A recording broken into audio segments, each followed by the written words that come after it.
Alright, I finished my top 10 best movies of 2015 video yesterday, so it's now time for me to talk about my top 10 worst movies of 2015.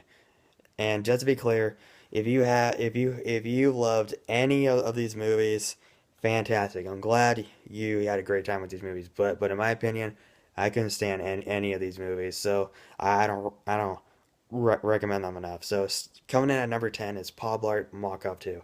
Now, I enjoyed the first Paul Blart. I thought it was funny. I mean, it wasn't great, but it was good. And the story was pretty stupid. And just like the first one, the story in the second one was more stupid, but this time was predictable.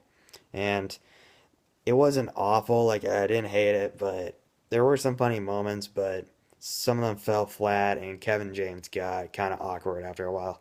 And it was one of those sequels that came out of nowhere, like Cars 2. So if you enjoyed the first Paul Blart like me, you might have a bummer time with Paul Blart 2. So coming in at number 9 is a movie that I was actually looking forward to, but I was so sad I was disappointed by it. So number 9 is Minions. I like the first Despicable Me movies. I thought they had heart. I thought they had a good story, and I thought they were funny. And I like the second one the most though. But Minions was a giant step backwards for the franchise. It The story was stupid. Uh, Sandra Bullock's character was bland, and the minions got so annoying after a while, and there were lazy gags in it, and the gags in this movie make Cars 2 look like the ending of Toy Story 3. So if you enjoyed the first two Despicable Me movies like me, you're gonna be highly disappointed by Minions because I didn't hate it, but it was still pretty meh. So coming in at number 8 is another movie I was highly anticipated for, but it was once again a bummer, and it's Pixels. Okay, here's the thing. The one thing that I loved about Pixels was the concept. The concept of Pixels is great. There's 80s arcade game characters coming down from space to destroy everyone, and it's a great concept. But Pixels had a predictable story. It wasn't funny, and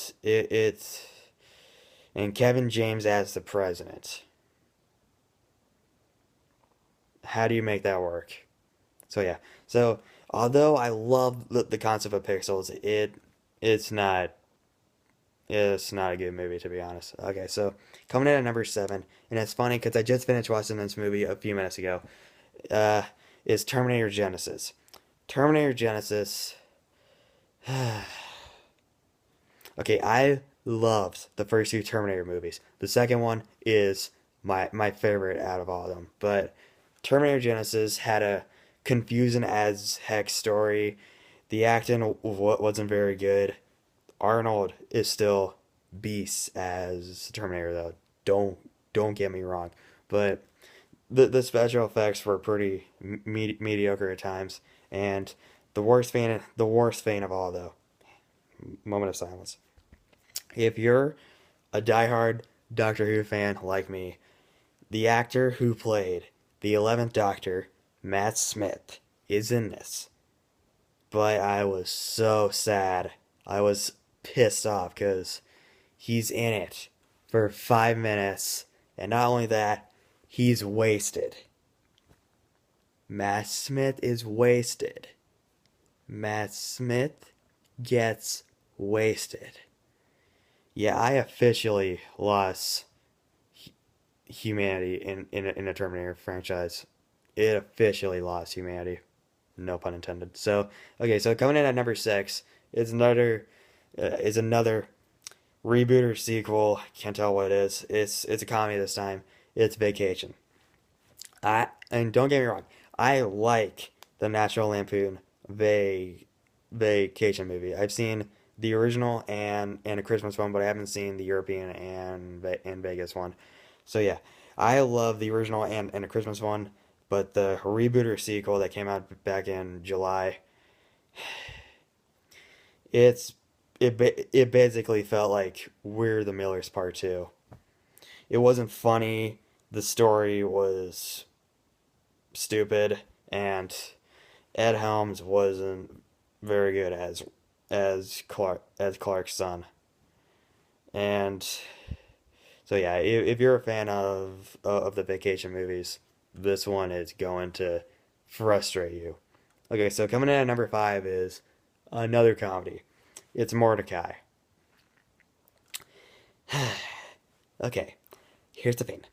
There was a time when Johnny Depp conquered all of cinema. I've seen it. He was phenomenal in Pirates of the Caribbean. Where did that go?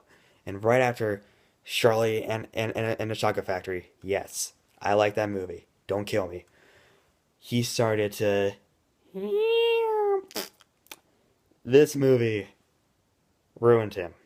I remember I was watching. I was gonna start this movie, and I was like, maybe this isn't as bad as the critics think it is. Maybe Johnny Depp finally found his Pirates of the Caribbean spark. Nope, that's gone.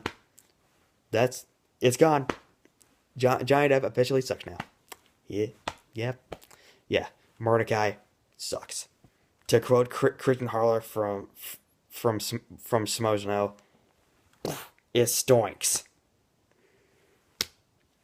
Okay, so coming in at number four was another movie that I was really looking forward to, but it sucked. I'm talking about Pan. Oh, I'm getting so mad. Pan. The story wasn't good, but it was okay, but it was rushed. Special effects were garbage. The acting sucked. And, okay, so to be fair, Hugh Jackman was probably the only actor in a movie having fun. I mean, don't get me wrong, he was poorly written, but he was still the only actor who was probably having fun. So, Pan was awful. Don't watch it. Ugh. Okay, so coming in at number three, I watched this movie on my phone. I did not see it in the theaters. Gem and Holograms. Gem and Holograms. The story sucked. The acting sucked. It's based off of an 80s cartoon that no one knows about, so this movie doesn't know who the heck it's for. It's for girls, but what girls of age? So yeah, Gem and Holograms, I don't recommend it enough. It stinks. Christian Harloff, if you're watching this video, I hope you accept the fact that I'm quoting you. Peace out, bro. Okay. So coming in at number two, I finally watched this movie. Fantastic Four. This movie. Disney needs to get the rights. The one good thing I thought was from Fantastic Four was the cast. The cast was talented, but they're wasted. The story sucked. The cast is wasted. They ruined Doctor Doom. Bit my finger. So yeah, I don't recommend Fantastic Four. The franchise is destroyed. So yeah, don't watch Fantastic Four. I'm begging you. Don't watch it. Okay, so number one. The movie that made me go, yep, that's going to be number one, alright. I'm talking about Hot Pursuit. Hot Pursuit was awful. I'm running out of time. So yeah, Hot Pursuit had terrible acting. It had a terrible story. It had all the above a terrible. Reese Witherspoon had the worst Texas accent ever. It wasn't funny. It was stupid. Okay. So, ran over. So, okay, guys. So, that was my top 10 worst movies of 2015 list. And I have a question for you. What are your top 10 worst movies of 2015? Whatever they are, comment below and let me know. Okay, guys. I'm going to make a video of my top 10 most anticipated movies of 2016 sometime this week, probably. Okay, guys. See you later.